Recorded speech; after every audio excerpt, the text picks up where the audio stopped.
Hai guys, Assalamualaikum warahmatullahi wabarakatuh. Balik lagi sama gue Teddy Diego. Kali ini gue akan share tips seputar psikotes.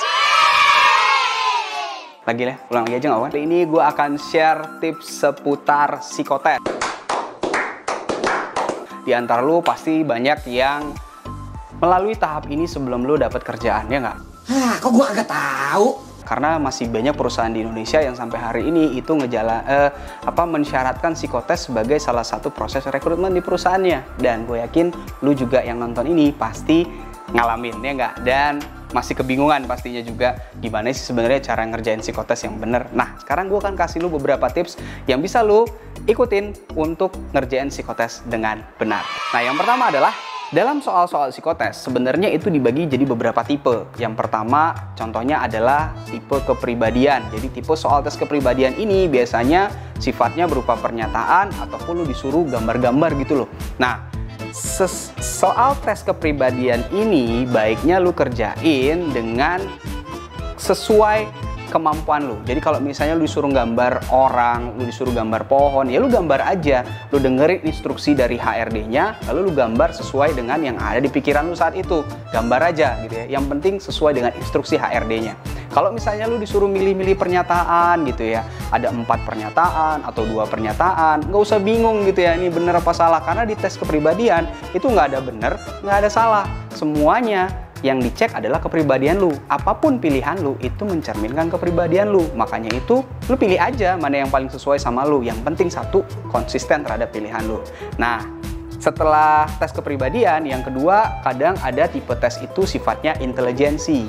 Namanya juga intelijensi ya kan, berarti ngukur kemampuan intelijensia lu. Biasanya tuh soal-soalnya berupa hitung-hitungan, matematika, logika, bahasa gitu ya. Dan tipe soal ini itu soalnya adalah benar dan salah. Semakin banyak soal yang benar, maka semakin tinggi juga skor lu. Tapi dalam menjawab soal intelijensi, lu nggak perlu maksain diri harus ngejawab semuanya, karena itu nggak mungkin. Ya mungkin cuma Einstein doang kali ya yang bisa. Nah, kalau lu masih manusia biasa dan normal-normal aja, ya jawab aja semampu lu. Kalau lu bisa jawab 20 soal, ya udah jawab aja 20 soal. Lu jawab 30 soal, ya jawab 30 soal. Selama lu yakin itu benar ya. Kalau yang saya nggak yakin gimana bang? Ya jangan dijawab lah kalau misalnya lu nggak yakin itu benar, ya kan? Nah, itu tipe soal intelijensi.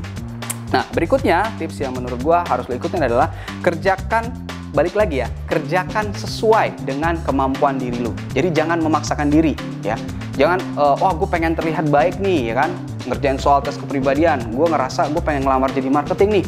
Gue harus nunjukin bahwa gue adalah orang yang komunikatif, orang yang gampang beradaptasi ya kan, orang yang fleksibel ya kan, karena pengen jadi marketing. Jangan.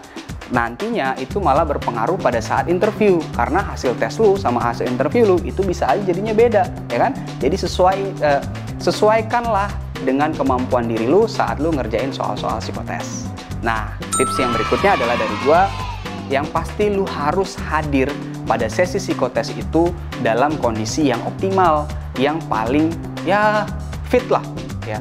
Gimana caranya? Yang pertama ya pastinya lu harus tidurnya cukup, terus makannya juga cukup, minum cairan juga cukup. Kalau bisa pipis dulu sebelum lu psikotes ya kan, karena nanti tiba-tiba pas tes lu kebelet, itu makan waktu dan lu itu bikin tes lu jadi nggak maksimal ya kan. So itu dia dari gua, cara ngerjain psikotes yang benar. Semoga bermanfaat buat lu.